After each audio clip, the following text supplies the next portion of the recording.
so full of love and life. Ladies and gentlemen, I give you Annie Copeland.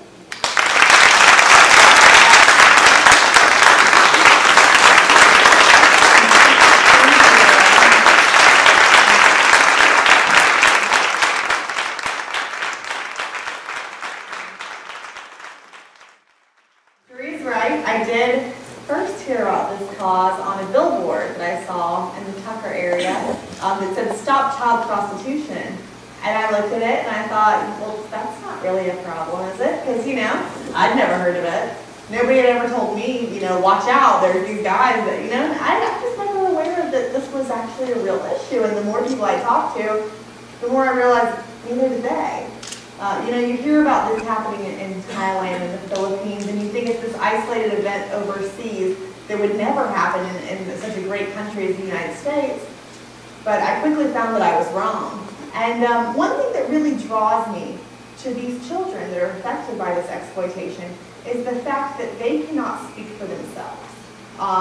These are minors that, you know, people don't listen to them. They don't have a voice.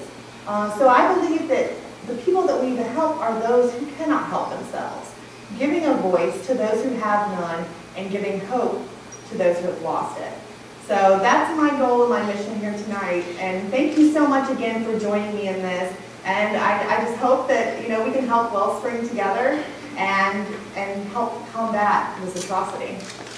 Yeah, well, Wellspring Living is a full residential recovery program. And so when these young girls come to us, they're put into a home. It's a home that is to protect them from the outside world and protect the outside world from them. It keeps them in, it keeps them safe, it protects them from themselves, but at the same time protects them from any outside threats.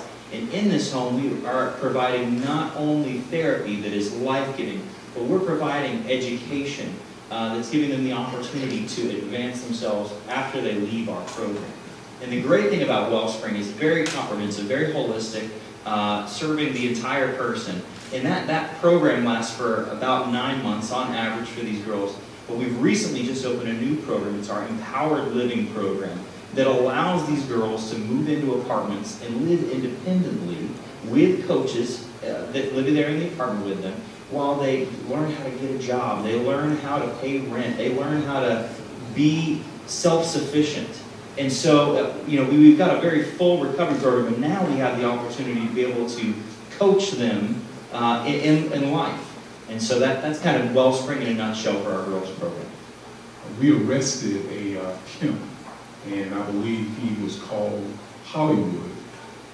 And my staff, when they went out, they executed a search warrant.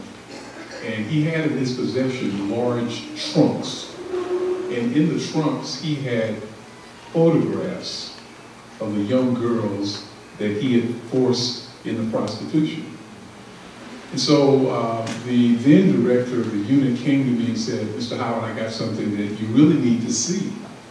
And she showed me a series of photographs of young girls. And the last photograph she showed me was a young girl who was wearing a blue negligee, and she was holding a teddy bear. And she was only about 4 or 5 years old. Well, that same pimp, the case that we indicted him for, involved a young girl who was 14 years old. And so we tried very hard to get her out of the life of prostitution that she was involved with. And so we were lucky enough to get her into a specialized program. And this is why Wellsprings is so important. Because that little girl ended up at a college in North Carolina. And she was an A student at that college. And what we all talked about in our office is, I wonder how many little girls are in our community, but for the opportunity to attend school, that they could become A students as well.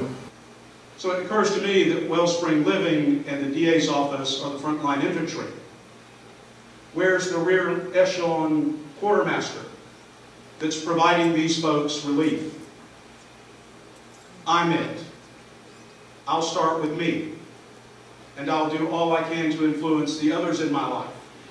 That we are the Chinook pilots. We're coming to help you. Let me tell you what we're doing to help you. To do all I can to be your Chinook pilot, and to do all I can to show those without power. I represent the dominant culture. I'm going to submit to them, that they see people with power can serve them.